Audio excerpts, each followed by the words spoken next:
شیطان کو کون دفنائے گا اور اس کی قبر کہاں ہوگی؟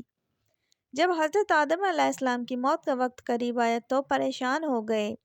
اللہ تعالیٰ سے فرمایا، یا اللہ، میں مرنے والا ہوں جب کہ میرا دشمن قیامت تک زندہ رہے گا۔ اسی وقت حضرت عزرائیل علیہ السلام حاضر ہوئے اور فرمایا، بسم اللہ الرحمن الرحیم۔ دوستو، واضح رہے کہ موت روح اور بدن کا تعلق ختم کر کے روح کو ایک مقام سے دوسرے مقام میں منتقل کرنے کا نام ہے۔ جس طرح حیات ایک حال ہے جو جسم انسانی پر طاری ہوتا ہے، اسی طرح موت بھی ایک ایسا ہی حال ہے جو انسان پر طاری ہوتا ہے۔ حضرت عبداللہ بن عباس رضی اللہ تعالیٰ عنہ سے مروی ہے، یہ موت حیات جسمانی مخلوق ہے۔ موت ایک مینڈے کی شکل میں ہے اور حیات ایک گھوڑے کی شکل میں ہے۔ اس سے مراد اس حدیث کا بیان ہے جس میں یہ ذکر ہے کہ جب جنتی جنت میں اور جہنمی جہنم میں داخل ہو جائیں گے تو موت کو پل صراط کے پاس مینڈے کی شکل میں ذبح کر دیا جائے گا اور یہ اعلان کیا جائے گا کہ اب جو جس حالت میں ہے وہ دائمی اور ابدی ہے، اب کسی کو موت نہیں آئے گی۔ اس سے مراد قیامت کی حالت کا بیان ہے، مگر اس سے یہ لازم نہیں آتا کہ دنیا میں بھی موت کوئی جسمانی مخلوق ہو۔ مسلمانوں سمیت تمام آسمانی مذاہب کا یہ عقیدہ ہے کہ جس طرح خالق کائنات نے ہمیں پہلی بار پیدا کیا، اسی طرح وہاں مرنے کے بعد دوبارہ پھر پیدا کرے گا اور ہمیں اپنے اعمال کی جواب دہی کے لیے اسی خدا کی طرف لوٹ کر جانا ہوگا۔ تم کس طرح اللہ کا انکار کرتے ہو، حالانکہ تم بے جان تھے۔ اس نے تمہیں زندگی بخشی، پھر تمہیں موت سے ہمکنار کرے گا اور پھر تمہیں زندہ کرے گا، پھر تم اسی کی طرف لوٹ جاؤ گے۔ سب انسان اپنی اپنی باری پر اس کرۂ ارض پر آتے ہیں اور اپنی زمینی زندگی پر پوری ہونے پر واپس عالم اور ارواح کی طرف لوٹ جاتے ہیں۔ عالم ارواح بنیادی طور پر دو حصوں پر مشتمل ہے۔ نمبر ایک کے حصے میں وہ ارواح رہتی ہے جو ابھی دنیا میں نہیں آئی اور وہ جسمانی زندگی کے لیے اپنی باری کا انتظار کر رہی ہے۔ نمبر دو، دوسرے حصے میں اپنے جسمانی زندگی گزار کر واپس جانے والی ارواح رہتی ہے۔ اس کے مزید دو حصے ہیں۔ نمبر ایک ایلین، اس میں مومنین کی ارواح رہتی ہے۔ نمبر دو سجین، اس میں کفار و مشرکین اور منافقین کی ارواح رہتی ہے۔ انسان جسم اور روح کا مجموعہ ہے۔ انسان اس وقت تک زندہ رہتا ہے جب تک اس کے جسم میں روح موجود رہتی ہے، اور جب موت کا فرشتہ انسان کی روح اس کے جسم سے نکال کر عالم ارواح میں واپس لے جاتا ہے تو انسان مر جاتا ہے، اس کا جسم آہستہ آہستہ خراب ہونا شروع ہو جاتا ہے۔ مسلمانوں کو حکم ہے کہ جلد از جلد میت کو غسل دے کر کفن پہنا کر نماز جنازہ پڑھیں اور اسے زمین میں دفن کر دیں۔ موت ہماری زندگی کی سب سے بڑی حقیقت ہے۔ ہزاروں سال سے لوگ اسی زمینی دنیا میں پیدا ہو رہے ہیں اور اپنی زندگی کی طے شدہ عمر پوری کرنے کے بعد واپس چلے جاتے ہیں۔ کوئی 50-60 سال تک جیتا ہے تو کوئی 100 سال سے بھی زیادہ زندہ رہتا ہے۔ والآخر سب کو ہی ایک نہ ایک دن مرنا ہے اور اپنے رب کے حضور حاضر ہونا ہے۔ ان آزمائشوں کے لیے جواب دہ ہونا ہوگا جن سے وہ زندگی میں گزرے ہوئے ہر جان و موت کا مزہ چکھنا ہے، اور ہم تمہیں برائی اور بھلائی میں آزمائش کے لیے مبتلا کرتے ہیں اور تم ہماری ہی طرف پلٹائے جاؤ گے۔ ہمارے ساتھ صرف ایک نیک و بد اعمال جائیں گے۔ یہ زمینی دنیا ایک امتحان گاہ ہے اور ہمارے ساتھ صرف امتحان کا نتیجہ ہی جائے گا، باقی سب کچھ یہیں رہ جائے گا۔ خواہ ہم ہزاروں سال زندہ رہیں گے، پھر بھی ایک دن ہمیں مرنا ہوگا، اور اس زندگی کے خاتمے کے بعد ہمارا مال و دولت ہمارے کسی کام نہیں آئے گا۔ یہ سب جاننے کے باوجود ہم نفرتوں، کدورتوں، حسد اور بغض سے باز کیوں نہیں آتے؟ چند روزہ زندگی پیار، محبت، اخلاق، احساس، خلوص اور ہمدردی کے ساتھ کیوں نہیں گزارتے؟ آپ انہیں یقیناً سب لوگوں سے زیادہ جینے کی ہوس میں مبتلا پائیں گے اور یہاں تک کہ مشرکوں سے بھی زیادہ ان میں سے ہر ایک چاہتا ہے کہ کاش اسے 1000 برس کی زندگی مل جائے۔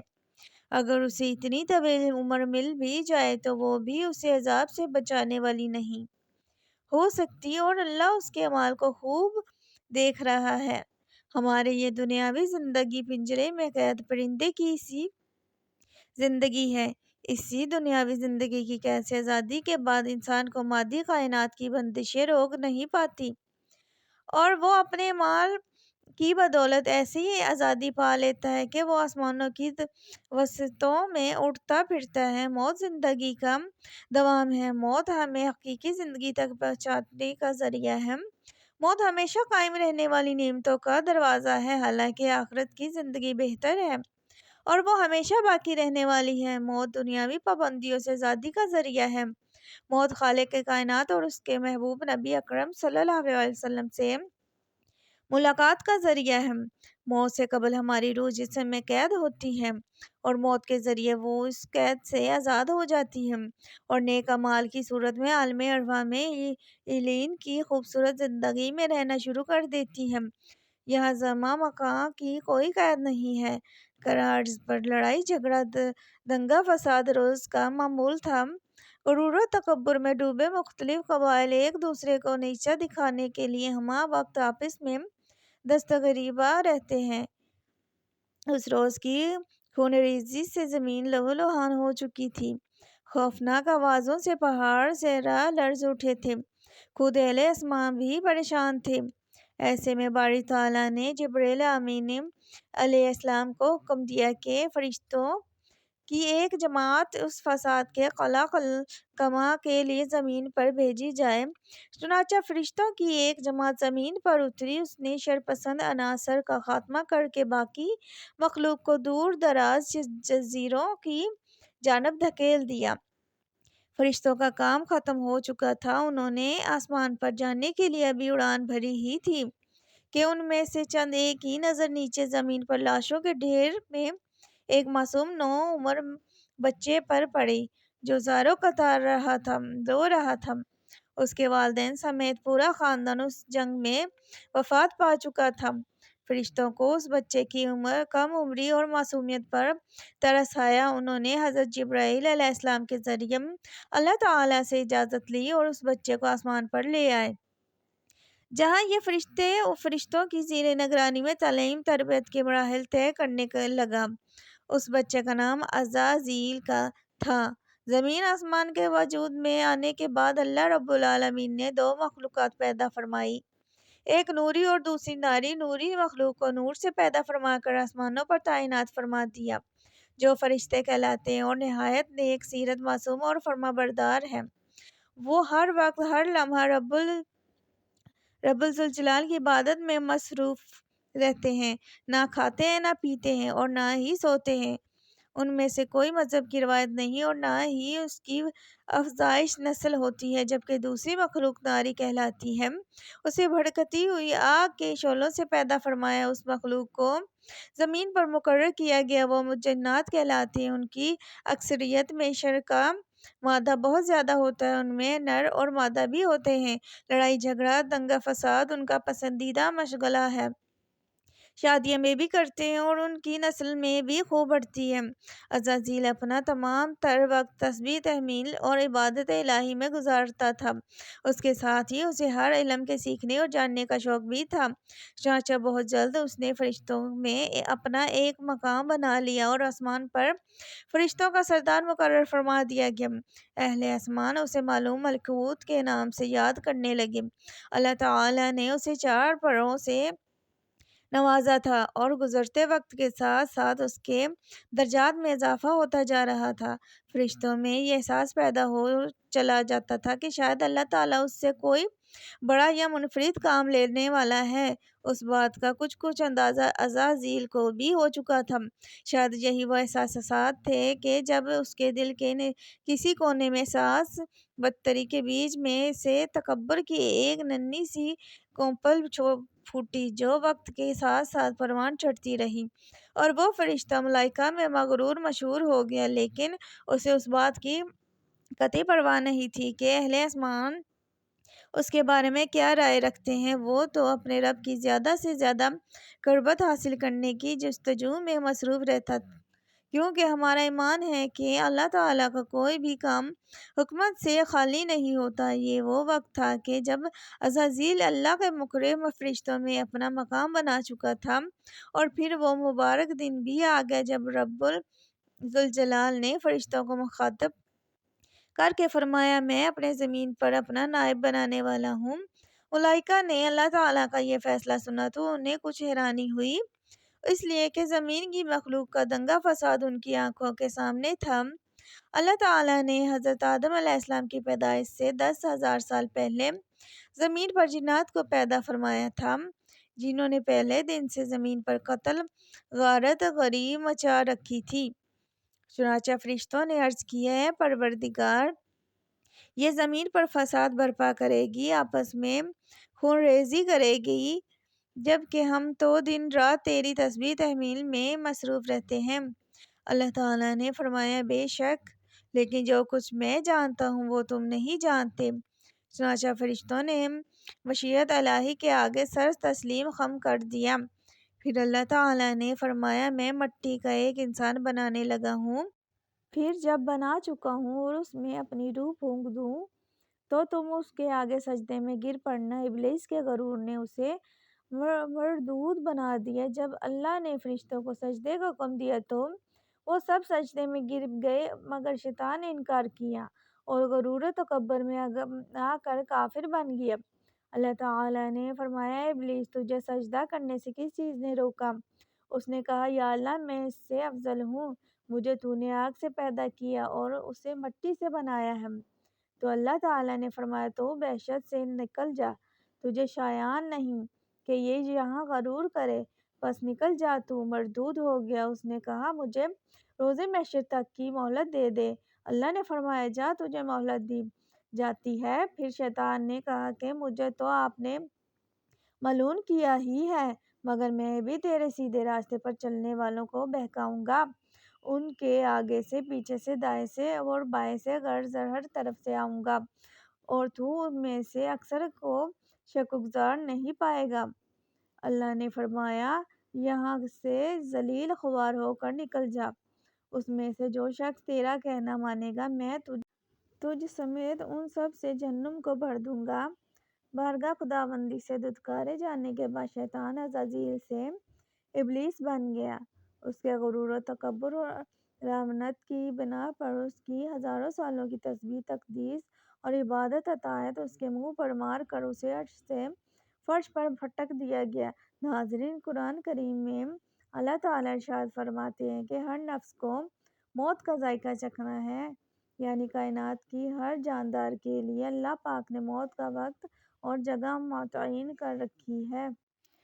اس سے کسی کو چھٹکارا نہ ملے گا اور نہ ہی کوئی اس سے بھاگ سکے گا، اس لیے ابلیس شیطان کو بھی ایک دن موت آئے گی۔ ناظرین، جب شیطان مردود کو اللہ تبارک و تعالیٰ نے جنت سے نکال دیا تو اس نے اللہ تبارک و تعالیٰ سے قیامت تک کے لیے مہلت مانگی کہ قیامت سے پہلے مجھے موت نہ آئے، لیکن اللہ پاک نے اسے وقت مقرر تک، یعنی خاص وقت تک مہلت دی، جسے قرآن کریم کی سورہ حجر میں یوں بیان فرمایا گیا ہے۔ اس نے کہا، اے پروردگار، لوگوں کو زندہ کیے جانے تک مجھے مہلت دی جائے۔ اللہ تبارک و تعالیٰ نے ارشاد فرمایا، تجھے مہلت دی جاتی ہے وقت مقرر تک کے لیے۔ ناظرین گرامی، وقت مقرر کو مفسرین نے اس وقت تک کے لیے لکھا ہے جب حضرت اسرافیل علیہ السلام پہلی دفعہ سور پھونکیں گے۔ ناظرین، قیامت کی نشانیاں جب پوری ہو جائیں گی تو مومنوں کی بغلوں کے نیچے سے ایک خوشبودار ہوا گزرے گی، جس سے تمام ایمان والے وفات پا جائیں گے، اور پھر اس کے بعد 40 سال کا زمانہ گزرے گا کہ جس میں کوئی بچہ بھی پیدا نہ ہوگا، یعنی ہر انسان کی اوسط عمر 40 سال رہ جائے گی، کیونکہ مومنین اس وقت تک ختم ہو جائیں گے اور صرف کافر مشرک باقی رہ جائیں گے۔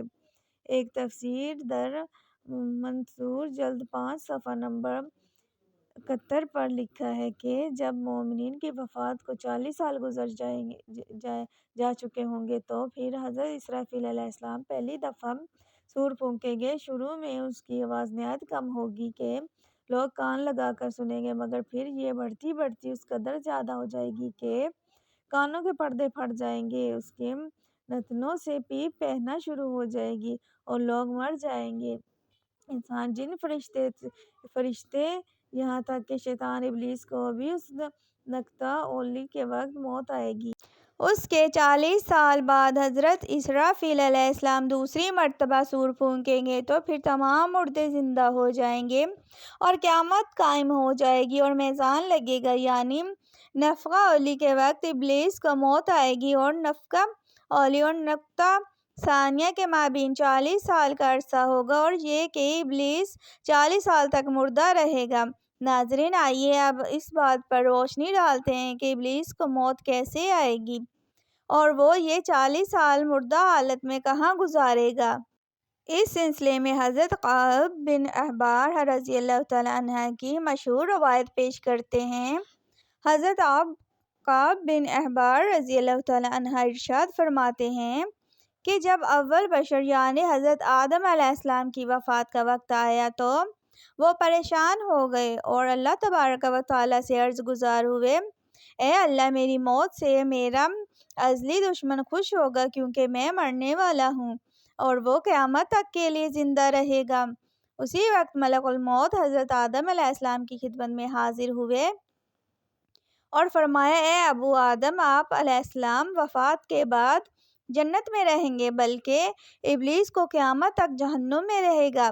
پھر قیامت سے 40 سال پہلے اس کو ایسے موت آئے گی کہ وہ پوری دنیا کے انسانوں جتنی موت کی تکلیف برداشت کرے گا اور پھر جہنم ہی اس کا ٹھکانہ ہوگا۔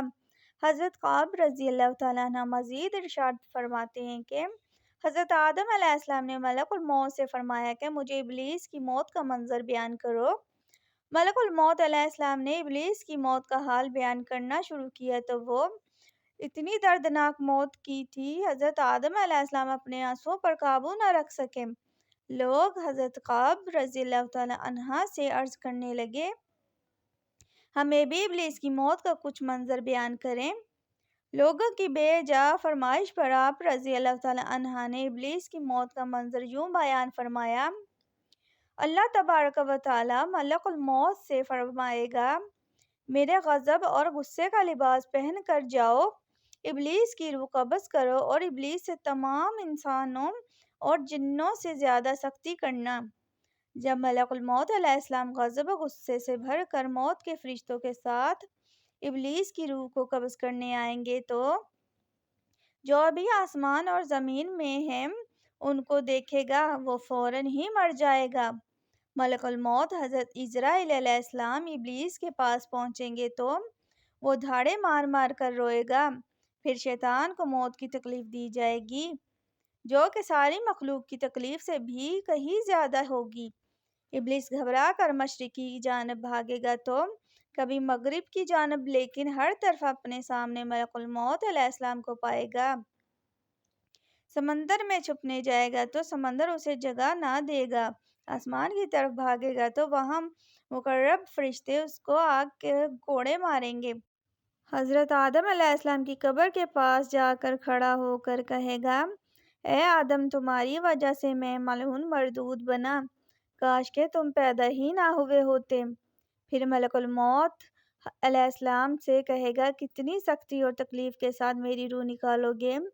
ملک الموت فرمائیں گے، جتنے لوگ جہنم میں ہیں ان سب کی موت سے کہیں زیادہ تکلیف اور سختی کے ساتھ یہ سن کر شیطان تڑپنے لگے گا اور چیختا چلاتا ادھر ادھر بھاگنے لگے گا اور اسی جگہ پہنچ جائے گا جہاں اس نے جنت سے نکلنے کے بعد پہلا قدم رکھا تھا۔ وہ جگہ آگ کے انگارے کی طرح سرخ ہوگی، زمین سنگھاڑے کی طرح ہو جائے گی اور زبانیہ فرشتے اس کو گھیر لیں گے اور زنبوروں اور آروں سے اس کو چیریں گے۔ جب تک اللہ تبارک و تعالیٰ چاہیں گے اس وقت تک حالت نزا اور موت کے غضب غصے کا شکار رہے گا، اور وہاں جہنم کو سنگھاسیاں لگی ہوگی۔ ان سنگھاسیوں سے تڑپا تڑپا کر اس کی جان نکالی جائے گی۔ حضرت آدم اور حضرت حوا علیہ السلام سے کہا جائے گا، ذرا اپنے دشمن کو دیکھو کس طرح ذلت کے ساتھ مر رہا ہے۔ وہ دیکھ کر کہیں گے، یا اللہ، تو نے ہم پر اپنی نعمت مکمل فرما دی۔ ناظرین، انہی جہنم کے گڑھوں میں ابلیس 40 سال تک مردہ رہے گا اور یہی اس کی قبر ہوگی۔ پھر 40 سال بعد دوبارہ حضرت اسرافیل علیہ السلام سور پھونکیں گے تو تمام مردہ زندہ ہو جائیں گے اور حساب و کتاب کا عمل شروع ہوگا۔ ناظرین گرامی، اس کائنات کی ہر چیز فنا ہونے والی ہے۔ اگر کسی کو دوام حاصل ہے تو وہ صرف اللہ تبارک و تعالیٰ ہی کی ذات ہے۔ بس ہمیں ہر وقت تیار رہنا چاہیے کہ کیا پتہ کب اور کون سی گھڑی ہماری اس دنیا میں آخری گھڑی ہو، اور پھر ہمارے پاس پچھتاوے کے علاوہ کچھ باقی نہ رہے گا۔ اللہ تبارک و تعالیٰ سے دعا ہے کہ اللہ تبارک و تعالیٰ ہمیں آخرت کی تیاری کرنے، نیک اعمال کرنے اور گناہوں سے بچنے کی توفیق عطا فرمائے۔ آمین یا رب العالمین۔ ناظرین، کامنٹ باکس میں اللہ تعالیٰ کے 99 ناموں میں سے ایک نام ضرور ٹائپ کریں۔ اگلی ویڈیو تک کے لیے اجازت دیجیے۔ اللہ حافظ۔